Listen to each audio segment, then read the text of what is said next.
especial da série O Casamento como Formação da Identidade, com a curadoria de Ivan Capelato.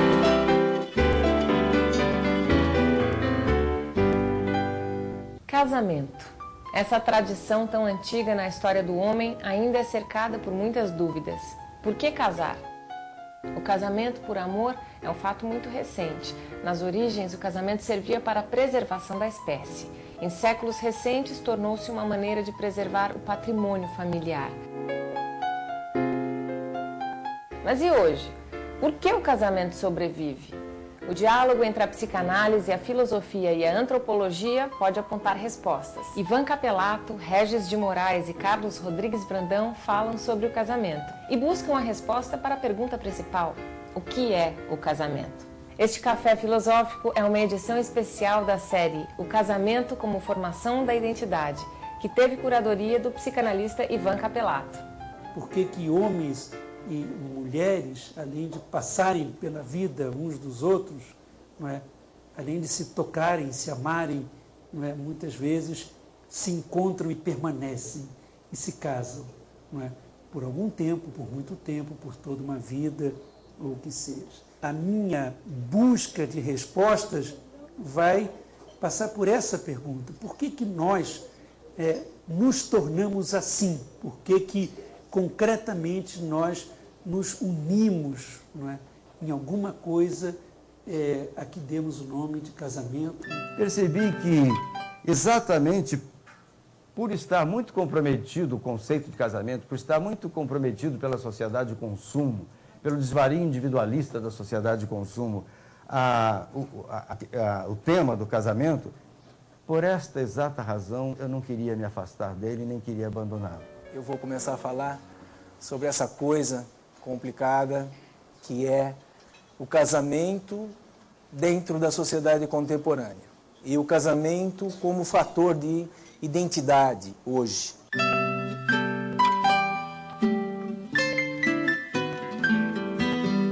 Vamos lembrar dos primeiros seres que habitaram esse planeta e a sua dificuldade em subsistir, em sobreviver, e a necessidade orgânica, instintiva, intuitiva da procriação. Vamos imaginar esse homem já mais organizado culturalmente, em grupos, em tribos, e com a necessidade de manter esse grupo, manter essa tribo. As tribos, todas as tribos nativas distribuídas aí pelo planeta, todas elas têm um fato antropológico comum e psicanalítico comum, que é a proibição do incesto. Nós somos seres simbólicos, nós somos seres onde a consciência deixa de ser reflexa, como no cachorro que sabe, e passa a ser reflexiva. Eu sei e me sei sabendo.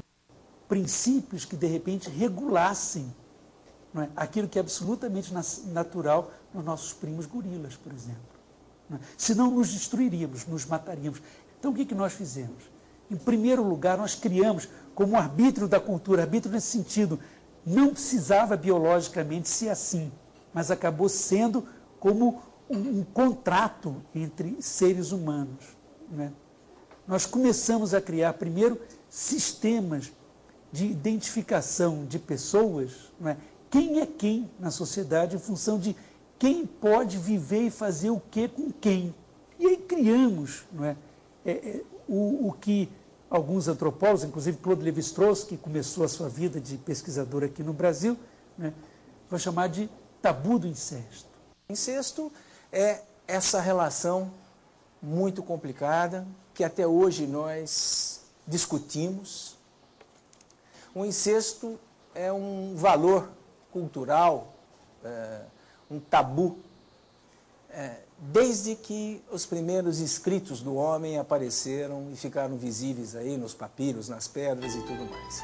Se existe um universal da cultura, é o fato de que todas as culturas, e acredita-se que isso talvez tenha sido o momento zero da própria cultura, todas as culturas criam interdições, não é, de relações de acasalamento e procriação entre machos e fêmeas transformados em homens e mulheres, pertencentes a tal círculo de família, tal grupo de parentesco, a tal clã e assim por diante. Quando a psicanálise olha para a antropologia, né, que é essa história da vida social do homem, quando a psicanálise olha e ela estuda o tabu, né, e o totem, que é aquela coisa de hierarquias, e o tabu, que é o sentido do interdito, da proibição, o sentido da eu só posso ir até aqui, a psicanálise mostra que o homem criou essas leis, essas normas, essas regras sociais para se preservar. Então, o tabu é uma norma interna de um grupo fundamental para que esse grupo possa ter uma rotina e uma sobrevivência. Como se formavam os casais? Os casais se formavam pela proibição do incesto, então o menino ou a menina tinham que sair do seu grupo e ir para outro grupo buscar um parceiro. Ele não podia se alinhar ou se aliançar com gente da mesma parceria grupal. O segundo motivo de buscar parceiros fora do grupo era diminuir a guerra, diminuir a hostilidade. Então, vocês imaginem que dois grupos rivais trocavam, não é, o seu moço e a sua moça, que se casavam, e a partir daí havia uma aliança entre os grupos. Então, os grupos continuavam hostis. Aí nasceu a sogra. Percebe? A hostilidade continua, mas a guerra não se faz. Não havendo guerra, não há morte. Não havendo morte, o grupo subsiste. O reverso do tabu de incesto, do ponto de vista sociocultural, é a reciprocidade. É a reciprocidade. Ou seja, na medida em que os grupos humanos proíbem determinadas relações, inclusive às vezes com sanções muito pesadas, não é? E isso seria, digamos, um sinal negativo, como diria o Levi-Strauss, não é? Eles o fazem, não é? Em nome de uma vocação de reciprocidade. Eu destino a filha amada a outros de fora do meu clã e da minha aldeia, na esperança de que esses outros destinem, não é, as suas filhas amadas, casar fora ou morrer fora. Ou seja, ou nós criamos seres humanos como um ato cultural, como um contrato entre nós, que vai tomar várias formas, não é? Modelos de circulação de bens, não é? De pessoas e de mensagens, e com isso constituímos uma sociedade possível, não é? E relativamente harmônica, ou nós nos destruímos, nós nos matamos, porque nós não temos, como os animais têm, impulsos de preservação da própria espécie. Então, esse é o fator mais fundamental. E vocês estão percebendo que nesse fator etnológico, nesse fator antropológico, não há afeto.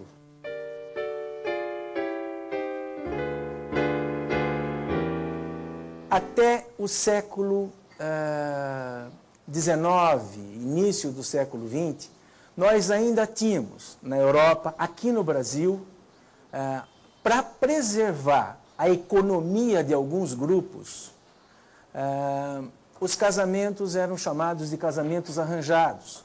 O noivo não sabia quem era a noiva não sabia quem era o noivo, e eles se conheciam em algum dia, se olhavam, não tinham muito tempo de ficar e tinham que se casar.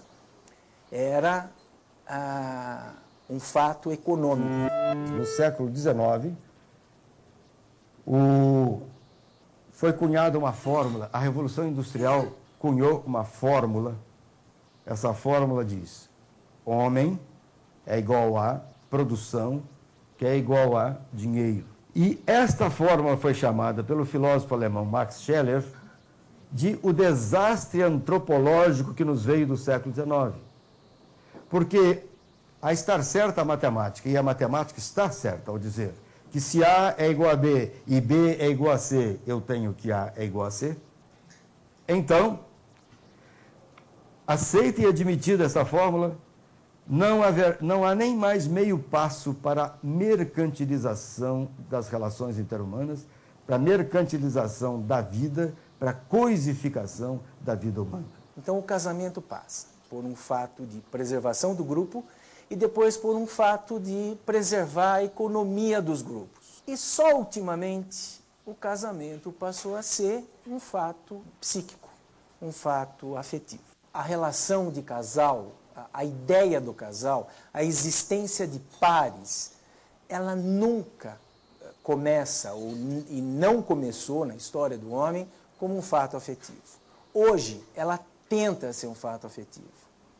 De 1950 para cá, somente de 1950 para cá, nasceram estudos dentro da psicanálise, dentro da psicologia, dentro da antropologia, sobre esse fenômeno complicado. É uma instituição que não se fixou em nenhum sustentáculo, em nenhum alicerce. É uma instituição perdida.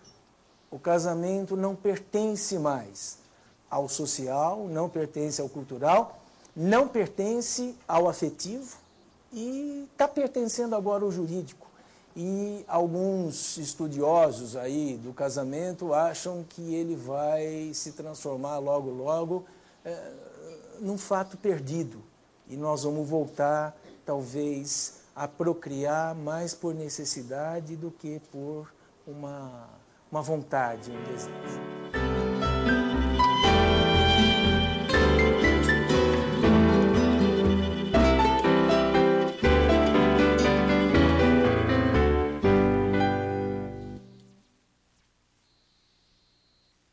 O que é o casamento? Uma manifestação de romantismo? Uma maneira de suportarmos a angústia do dia a dia? Desde os primórdios de sua história, o ser humano cria laços afetivos. O tempo passa e o casamento sobrevive. As razões podem ser muitas. Uma delas, quem sabe, seja o amor. A base do ser humano, o fundamento do ser humano é uma coisa complicada, que se chama angústia. Angústia. O que é a angústia? A angústia é a mãe de todos os sentimentos. A angústia é a mãe de todos os comportamentos. Lacan definia a angústia como a sensação de que me falta alguma coisa, que existe um objeto que está perdido e que eu não sei qual é. E eu saio em busca desse objeto perdido, e esse movimento de deslocamento de coisas, eu vou buscando, construindo, é o que formou a nossa cultura, é o que deu isso tudo que nós somos e temos. A política, as regras, as leis, as psicologias, a filosofia, que até hoje está atrás desse objeto perdido e que é um objeto que nós não vamos encontrar.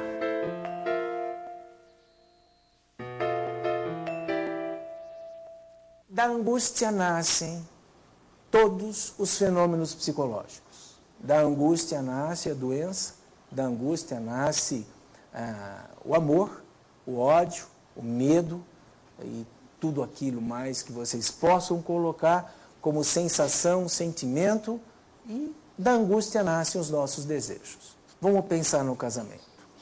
O que é o casamento? Quando eu falo em casamento, vocês entendam a união entre duas pessoas, tá bom? O que é essa união? É a busca angustiante de um objeto perdido.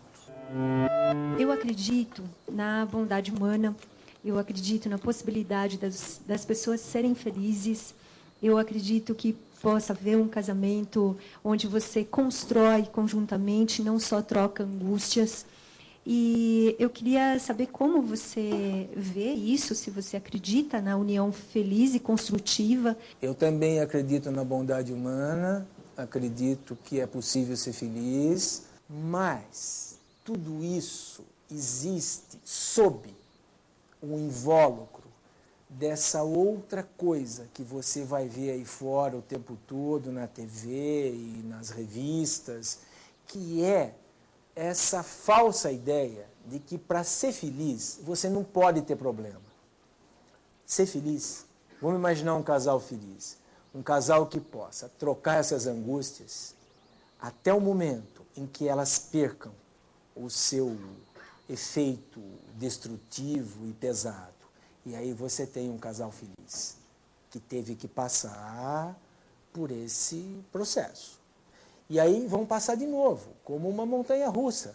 Entende? A felicidade não é um estado linear. Então, um casamento pode ser maravilhoso, se as pessoas aceitarem que nós não somos perfeitos, que a gente tem queixa, que minha cabeça dói mesmo.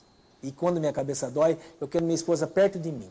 Tudo isso que você falou é certo. Todos nós guardamos isso dentro de nós. Só que primeiro nós temos que tirar essa coisa. E essa coisa só pode ser tirada quando ela é jogada em outra pessoa. Mas eu acredito em felicidade. Mas a gente precisa pensar que ela tem um preço.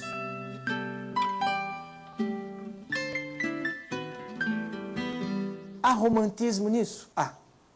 Existe possibilidade do romântico na relação contínua, diária, de dois seres? Existe. Que horas nasce o romântico? Quando a angústia foi colocada por completo. Tá? Então, hoje, esse casal está na sala, está na cama, está no bar, tá? E estão falando de coisas, trocando suas angústias.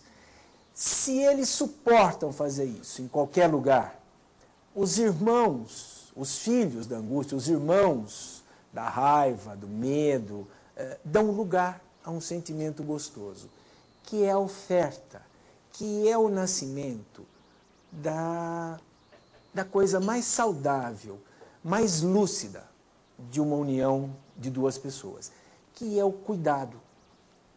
No cuidado não há angústia. O cuidado é só uma oferta.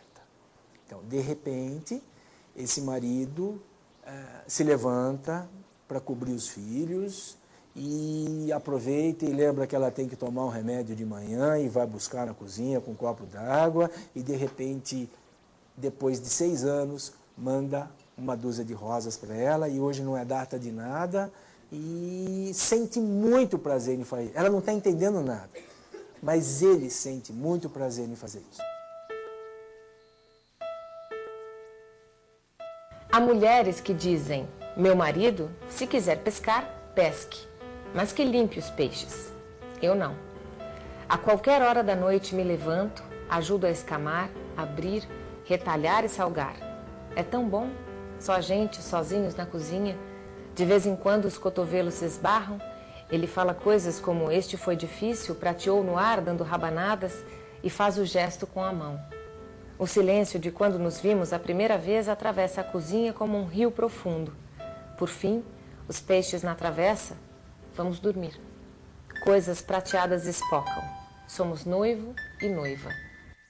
O amor é tão impositivo na experiência humana que fora dele nós adoecemos, não é? Tudo que não é amor em nós é a nossa doença e nós temos inclusive que fazer algumas coisas, procurar um psicoanalista, trabalhar de outra maneira para recuperar não o equilíbrio psicológico, mas essa experiência fundamental que é me sentir capaz de amar e de ser amado com todas as minhas angústias e ansiedades, porque afinal, graças a Deus, nós não somos nem macacos, mas também nem anjos, né? Cuja vida deve ser bastante aborrecida, né? Até porque não casam. E esse encontro pessoal é de tal maneira magnífico, ele é de tal maneira grandioso, ele é de tal maneira belo, esse encontro pessoal, quando se dá, que Buber diz assim, se você conhece alguém que diz amar muito uma determinada pessoa, se você perguntar a ele por que ama, e ele conseguir dizer, tenha certeza de que não ama. Porque não é dizível. Essa experiência não é dizível. Se tu chegares um dia a amar-me, que não seja por um outro motivo, senão o próprio amor. Não diga amo-te por teu sorriso, tua figura, teu jeito de falar gentil, por um modo de pensar que combina também com o meu e que nos trouxe esse dia uma sensação de agradável prazer. Pois essas coisas, em si mesmas, bem-amado, podem ser mudadas e o amor, esse frágil tecido, poderia assim facilmente se destecer. Esse poema está entre os 10 poemas considerados dos 10 maiores poemas da história da humanidade. É da poetisa inglesa do século XIX, Elizabeth Barrett Browning, que era uma deficiente física, casada com um também poeta de nome Robert Browning, e ali era um caso de amor desbandeirado mesmo entre um e outro, né? Um amor assim desbandeirado entre um e outro. Primeiro ela manifesta o medo que ela tem de que ele diga porque a ama.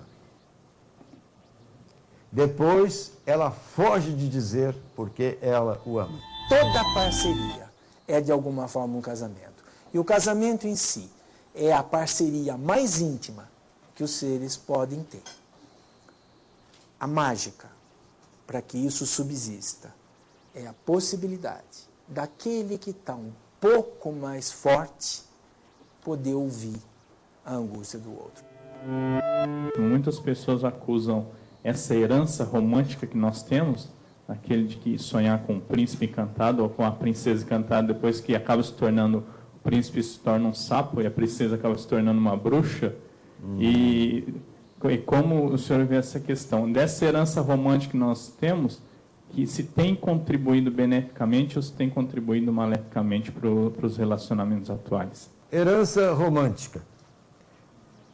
Nós temos 2 tipos de herança romântica. Nós temos uma herança romântica meio idiotizada e nós temos uma herança romântica que é extremamente rica. A meio idiotizada é essa coisa de alguém que um dia o marido é extremamente esquecido ou vice-versa e chega um dia de comemoração, de aniversário, de namoro, de casamento e tal, e o outro esquece, ela se sente profundamente ofendida. É um caso pessoal de ofensa, aquela coisa, não é?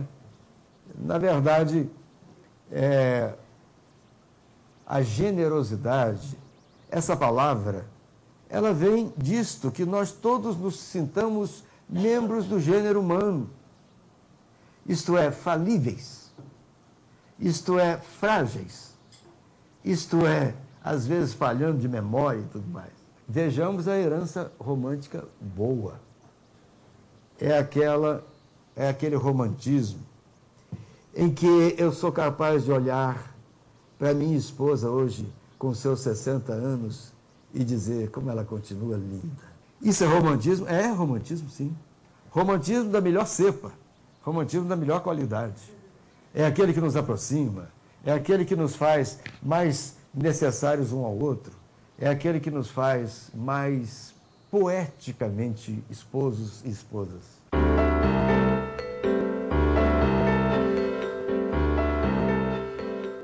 Maturana é um biólogo, né, um cientista, talvez um dos biólogos mais criativos e controvertidos, mais polêmicos do nosso tempo. Vai desenvolver a ideia de que, primeiro, nós não somos animais racionais, não é, como em Aristóteles. Nós somos animais da emoção. Não é? A racionalidade é uma posteriori com que nós explicamos o que nos move à ação, que é a emoção. Não é? Ele, inclusive, vai dizer, não pense em emoção como um afeto piegas, mas como aquilo que dentro de nós nos move à ação. Não é? Nós agimos porque nos tocamos, porque nos emocionamos.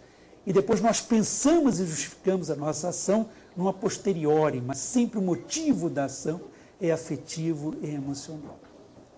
E Maturana vai dizer uma coisa que aí sim é muito arrojada e que é muito contraditada, mas em que eu acredito muito. Ele vai dizer, e no ser humano a emoção dominante é o amor. E é interessante que nos vários livros, inclusive no mais conhecido, que é a Árvore do Conhecimento, ele diz, e eu estou falando como um biólogo, como um pesquisador de laboratório, não como um filósofo, nem um teólogo, nem um poeta.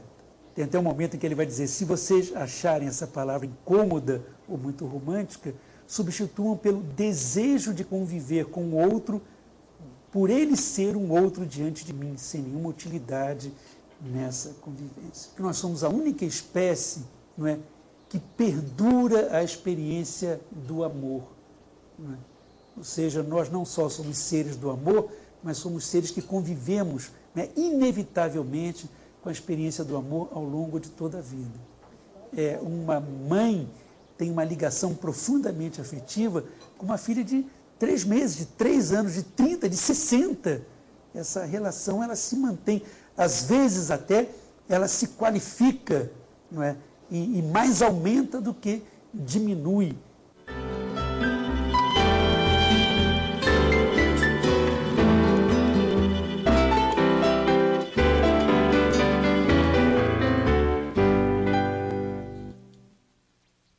Existem muitas maneiras de se falar do casamento.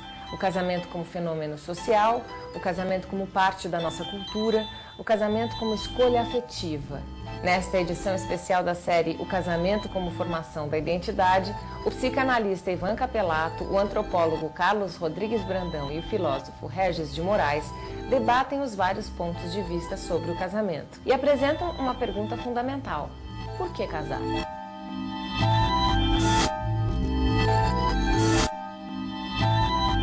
Existe uma relação extremamente interessante, não é, a respeito da união, não é, de homens e mulheres na sociedade humana. E quando nós perguntamos, um cientista social antropólogo, não é, por que casamos, não é, ou por que o casamento, não é, a resposta vem do ponto de vista da sociedade. Por quê?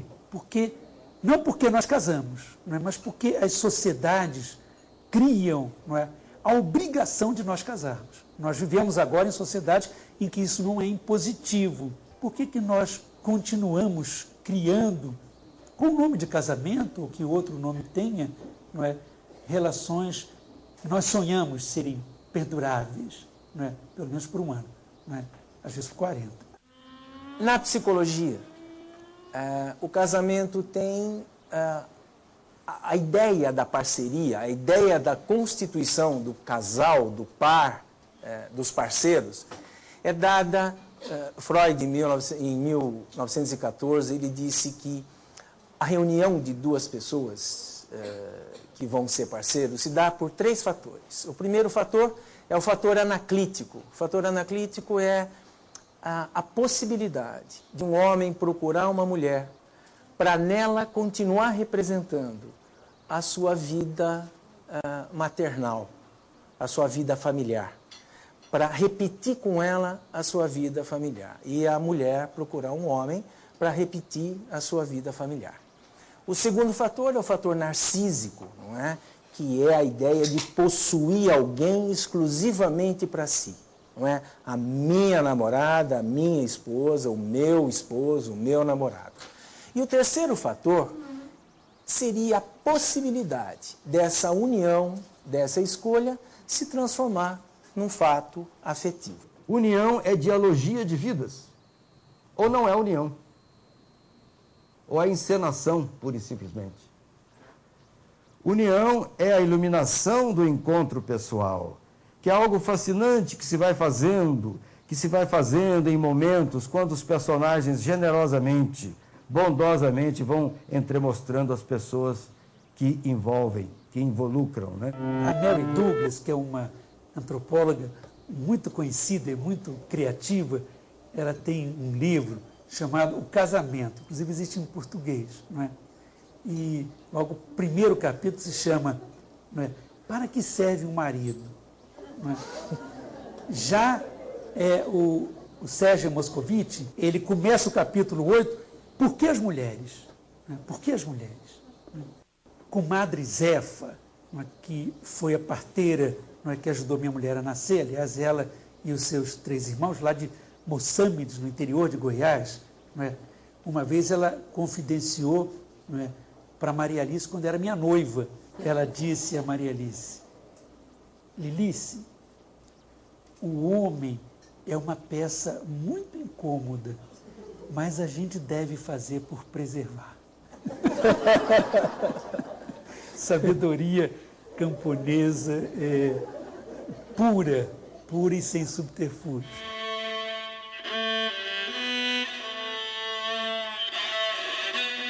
Martin Buber, uma criança que aos 6 anos de idade, ainda no século XIX, quando a separação entre pais era um desastre nacional, né? Ele teve os seus pais separados aos 6 anos de idade.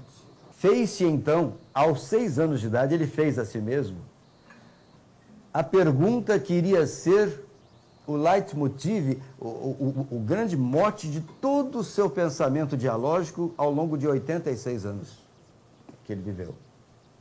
Perguntava-se Buber, por que pessoas de excelente qualidade humana, como eram os pais dele, não conseguem dialogar?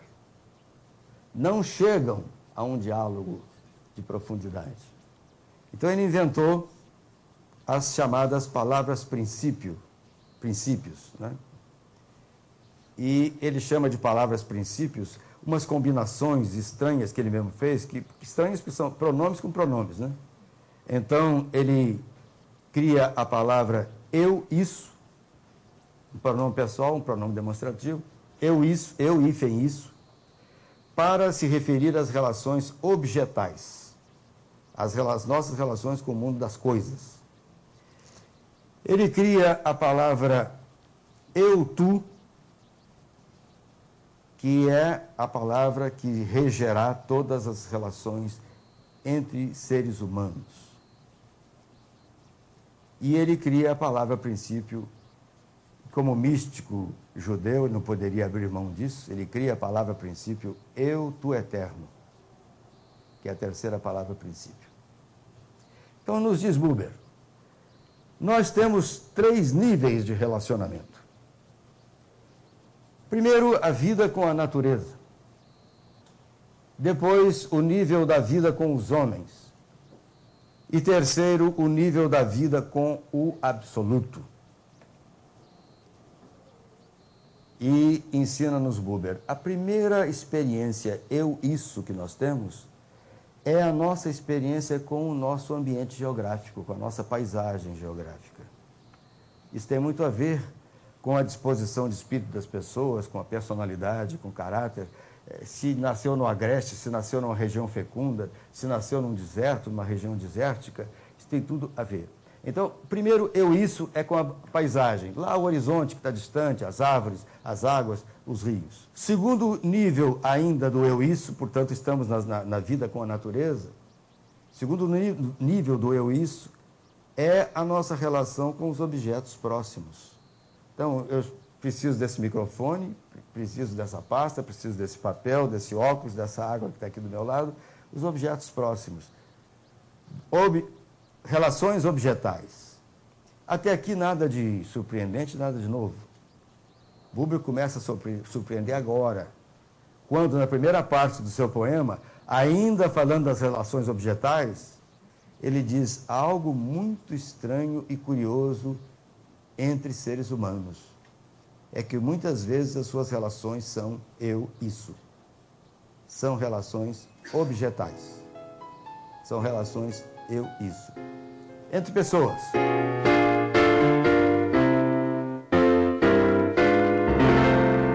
Quando se lê isso, tem-se a impressão de que imediatamente Buber vai dizer que é uma enormidade patológica existir entre seres humanos uma relação eu-isso. Mas ele não nos surpreende assim, não, ele surpreende de outra forma. Ele diz, olha, a relação eu-isso entre pessoas, ela tem um nível em que ela é normal e muitas vezes necessária, mas se ela permanece sempre sendo eu isso e não se ergue para a dimensão do eu tu, aí nós estamos diante de sérias patologias relacionais, de sociopatias e até de psicopatias. Não há nada de anormal em que os relacionamentos humanos principiem eventualmente por ser eu isso. Porque é a fase do conhecimento, é a fase do entremostramento dos personagens. No entanto, diz Buber, sem o isso são palavras dele mesmo, né? Sem o isso, o homem não pode viver. Mas quem vive só com o isso não chega a ser humano. Toda a tarefa das relações humanas, toda a bela e fascinante missão das relações humanas está em erguerem-se de um eventual começo eu-isso até uma dimensão superior do eu-tu, pessoa-pessoa. Buber tem uma maneira muito bonitinha de dizer, ele diz assim, isso é uma pequenina palavra que eu posso dizer com uma parte do meu ser. Mas tu é uma palavra menorzinha ainda, mas que eu só posso dizer com o meu ser inteiro.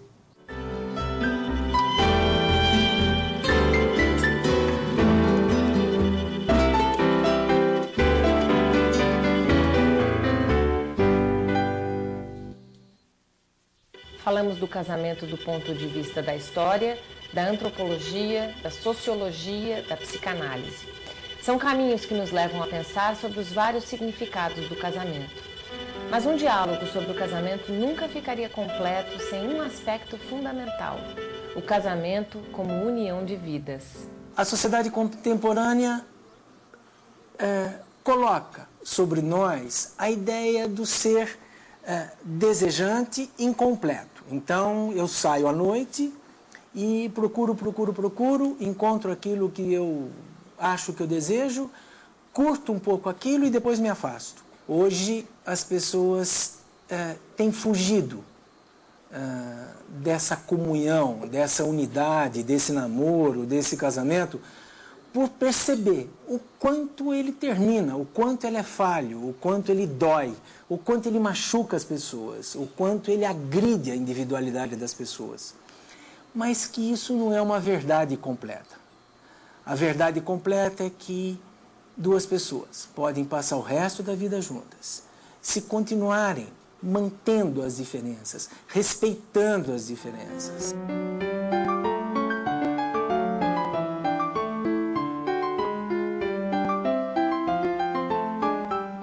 A mágica da vida é justamente transformar tudo isso num processo lindo, o processo que nos torna verdadeiramente humanos, que é a sublimação, o sublime, o sublime. Essa é minha esposa, que está aqui e que de vez em quando se lembra de mim e fala, conserta a janela que eu não consigo, ou troca o gás, ou o gás buja. Não troca de gás, troca o gás. Ponha o galão de água no... Estas coisas, são coisas sublimes, são coisas que vão gerar o mecanismo de sobrevivência da nossa espécie, se a gente for inteligente um dia, que é a sublimação. O sublime, a sublimação, é aceitar a impotência de que não existe objeto ideal. Eu já escolhi o objeto ideal. Quando eu namorava essa mulher, quando eu namorava esse homem, eu fazia poesia para ele, fazia poesia para ela, guardava meus mistérios, minha virgindade, nosso sexo. E hoje, isso acabou? Não. Isso se transformou. O matrimônio é alguma coisa que exige compaixão, compassividade e doação. Mas eu quero usar a palavra compaixão como a usa o 14º Dalai Lama nas suas obras. Compassion é sofrer com o outro, ajudar o outro a enfrentar as suas dificuldades para que o outro nos ajude a enfrentar as nossas dificuldades, não apenas no pragmatismo de uma troca, mas pela alegria de ser ao lado do outro alguém que é importante para esse outro. Por que nós não podemos fazer sexo todo dia? Porque esse desejo foi para outro lugar. Existem casais que fazem sexo todo dia? Existe. Já estão casados há mais de 6 meses e continuam fazendo sexo todo dia? Existe. O que aconteceu com esse casal? Eles mantêm o desejo do casal ligado ao corpo e sonegam um ao outro o desejo de cada um sobre coisas externas. O marido faz as coisas dele, a esposa faz as coisas dela, e eles reduzem seu desejo ao nível do corpo. É uma maneira de viver? É uma maneira de viver. Está errado isso? Não, de jeito nenhum. Eu estou dizendo que a substituição de objetos de desejo não resolve a vida humana. Algumas pessoas sobrevivem assim, trocando objetos de desejo, mas o grande desejo, o desejo fundamental, diz Lacan, de um sujeito humano, é ser desejado pelo outro. O desejo fundamental, o pai de todos os desejos, é o desejo de ser desejado pelo outro. E isto pode acontecer dentro de uma relação de casamento.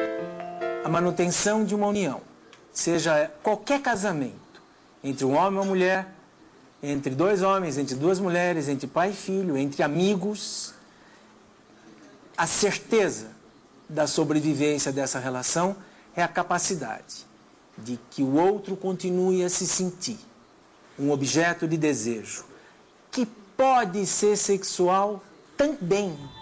Eu me recordo, na minha juventude, que já vai há algum tempo, não é no Paleolítico Inferior, mas pelo menos é na década de 50, né? Na minha juventude, eu me recordo que os namoros e até os noivados eram um tácito acordo mais ou menos assim. Você finge que é perfeita e eu finjo que sou perfeito. E aí, sempre cheirosos, bem arrumadinhos, bonitinhos, porque ninguém nasce com 65 anos, calvo, meio gordinho. A gente era gatinho na época, né? Então, você finge que é perfeito, eu finjo que sou perfeito. Mas na exata medida em que os personagens foram generosos, aí eu estou falando do meu caso, né? Na exata medida em que os personagens foram generosos e doadores, né? Fomos percebendo as pessoas e estamos nessa investigação deliciosa há 43 anos. Nisso residem as sutilezas, as vicissitudes e também as grandes alegrias das relações interpessoais. A mágica da permanência das relações afetivas, a mágica da permanência das uniões, não é a sexualidade que continua, não é as surpresas que se fazem, mas é a manutenção do mistério e do sagrado. Por que esse sujeito, com quem eu convivo há tanto tempo, continua sendo referência para as minhas coisas? Faz 6 meses que a gente não se toca sexualmente, mas todo dia, nós nos relacionamos em função dos nossos desejos. Vocês não imaginam o que significa: tá boa essa roupa, bem? Não tem importância que resposta venha, porque vocês vão imaginar que, como essa relação é cheia de angústia, a agressão, a ironia, o sarcasmo fica presente junto. Mas, no momento em que um torna o outro referência para isso, essa vida afetiva vai continuar. Eu vou resgatar uma palavra que jogaram também no pó do chão, mas que ela tem uma origem etimológica riquíssima, a palavra caridade. O casamento exige caridade. A palavra caridade, essa palavra portuguesa, que por causa de assistencialismo se transformou numa palavra piegas, não é? Essa palavra vem da expressão latina caritas. E caritas no latim significa cuidar amorosamente. O que é sagrado? Sagrado é considerar que é isto que é meu, é isto que eu tenho. Esta é minha vida, este é o meu corpo, esse é meu filho, essa é minha esposa. Qual é o mistério? O mistério é eu descobrir aonde eu posso colocar o outro dentro do meu desejo. Só isso. Não tem sino tocando? Não tem? Tem. Se a gente se dispuser a voltar, a regredir para uma coisa narcísica, toca sino. Vão hoje a qualquer boate e vocês vão ver deusas dançando lá com corpos esculturais ou meninos bem cuidados, sarados, mas com uma incapacidade fundamental de tornar o outro objeto de desejo. O outro é objeto de prazer, mas não objeto de desejo. Eu vou apenas pedir licença a vocês para encerrar esse conjunto de ideias simples que eu estou colocando a vocês com um fato que me foi contado por uma velhinha maravilhosa. Ela me disse: eu preciso te contar a história de um tio meu. O meu tio, no início do século XX, ele ia na contramão de todos os hábitos masculinos. Ele queria ser concertista de piano. No Brasil, isso era coisa de mulher. Muito bem. Mas ele não se tocou com isso, não se aborreceu com isso. Ele viajava para São Paulo, ficava 3 dias, numa época em que viajar era muito mais difícil do que hoje, né? Ele ficava 3 dias em São Paulo por semana, estudando com um formador de concerto e tal, e ele se tornou um extraordinário pianista. Só que quando ele estava quase no final da formação, ele amou uma mulher. Amou muito uma mulher e se casou com essa mulher. Então ele decidiu que seria um concertista doméstico. Ele iria tocar para ele, para a esposa, para os amigos, para quem tivesse a amabilidade e a bondade de visitá-los. E tocou o casamento. Mas ele dizia para a família o seguinte: eu vivo preocupado com a seguinte pergunta: eu não sei quem eu amo mais, se é a música ou se é a minha esposa. Pois bem, uma tarde, esse senhor foi para a sala do piano, tocou todas as peças de Chopin que ele tinha de memória, emocionou-se tocando todas as peças de Chopin que ele tinha de memória. Quando ele saiu da sala de piano, na antessala estava a esposa em pranto. E ele disse: o que houve com você, minha filha? Ela foi e disse: o que houve é que eu venho escondendo de você há tempos que eu estou ficando irreversivelmente surda. E essas minhas lágrimas é porque eu não poderei mais ouvi-lo tocar. Ele levou a esposa até a sala, voltou à sala de piano, pôs o feltro, fechou o piano e nunca mais tocou. Nesse dia ele descobriu quem ele amava mais. Eu me lembrei agora, não sei porquê, para encerrar, de um delicioso conto do João Guimarães Rosa, um longo conto em que ele vai contando as difíceis peripécias de um par de jovens para se unirem, se casarem, né? Termina o conto dizendo: casaram-se e viveram alternativamente felizes e infelizes pelo resto da vida.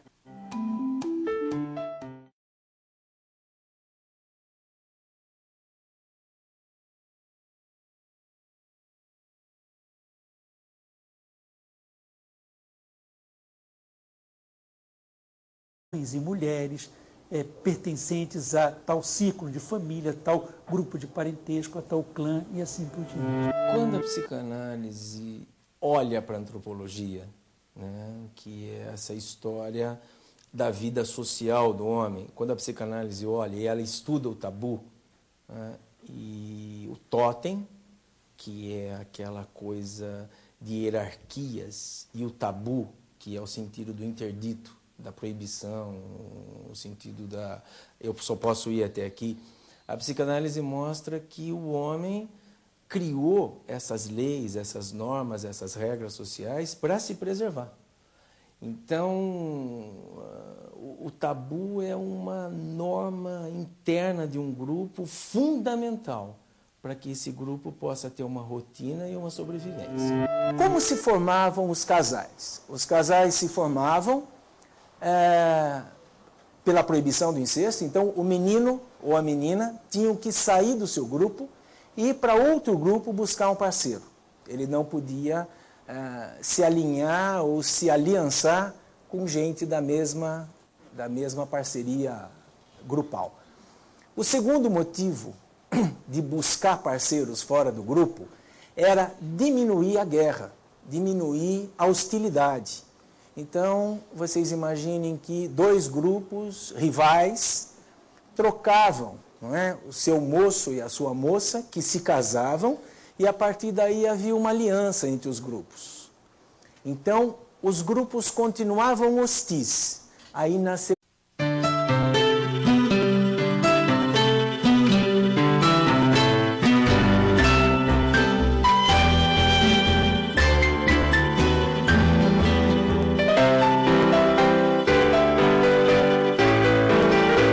edição especial da série O Casamento como Formação da Identidade,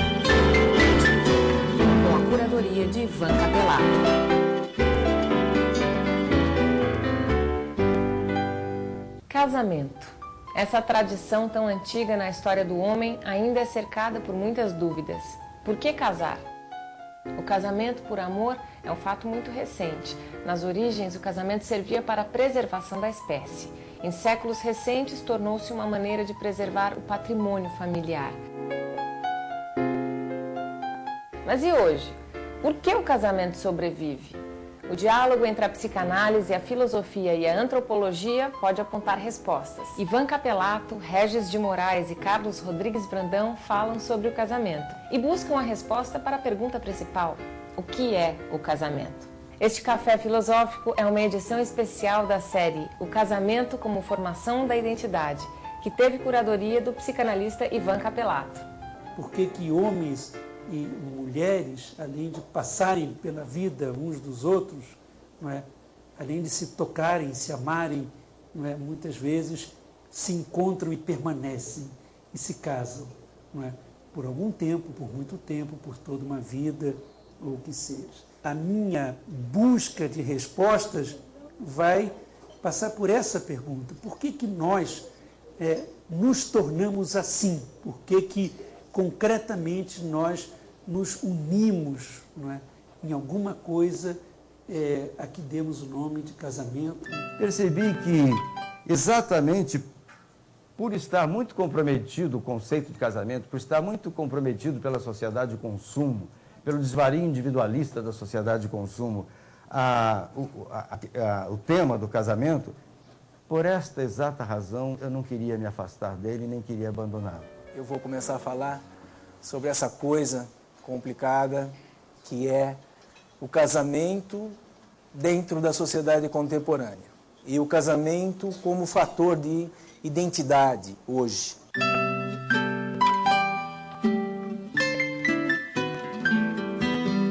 Vamos lembrar dos primeiros seres que habitaram esse planeta e a sua dificuldade em subsistir, em sobreviver, e a necessidade orgânica, instintiva, intuitiva da procriação.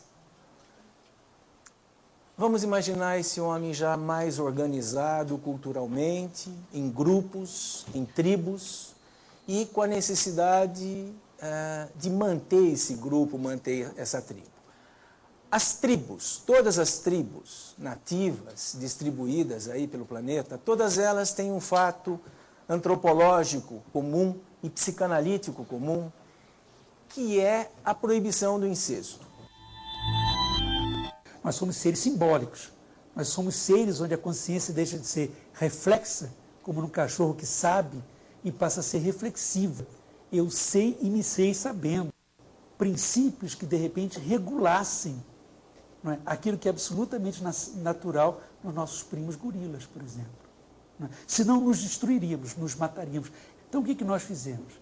Em primeiro lugar, nós criamos como arbítrio da cultura, arbítrio nesse sentido, não precisava biologicamente ser assim, mas acabou sendo como um contrato entre seres humanos, né?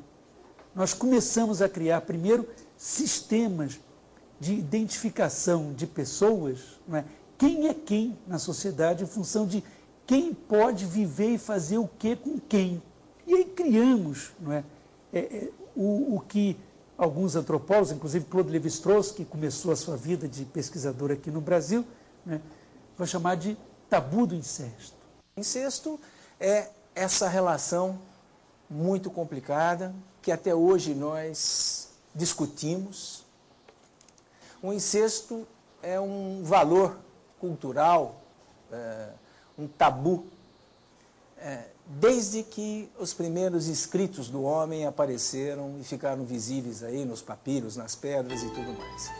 Se existe um universal da cultura, é o fato de que todas as culturas, e acredita-se que isso talvez tenha sido o momento zero da própria cultura, todas as culturas criam interdições, não é, de relações de acasalamento e procriação entre machos e fêmeas transformados em homem. Ou a sogra, percebe? A hostilidade continua, mas a guerra não se faz. Não havendo guerra, não há morte. Não havendo morte, o grupo subsiste. O reverso do tabu de incesto, do ponto de vista sociocultural, é a reciprocidade. É a reciprocidade. Ou seja, na medida em que os grupos humanos proíbem determinadas relações, inclusive às vezes com sanções muito pesadas, não é? E isso seria, digamos, um sinal negativo, como diria o Lévi-Strauss, não é? Eles o fazem, não é? Em nome de uma vocação de reciprocidade. Eu destino a filha amada a outros de fora do meu clã e da minha aldeia, na esperança de que esses outros destinem, não é, as suas filhas amadas, casar fora ou morrer fora. Ou seja, ou nós criamos seres humanos como um ato cultural, como um contrato entre nós, que vai tomar várias formas, não é? Modelos de circulação de bens, não é? De pessoas e de mensagens, e com isso constituímos uma sociedade possível, não é? E relativamente harmônica, ou nós nos destruímos, nós nos matamos, porque nós não temos, como os animais têm, impulsos de preservação da própria espécie. Então, esse é o fator mais fundamental. E vocês estão percebendo que nesse fator etnológico, nesse fator antropológico, não há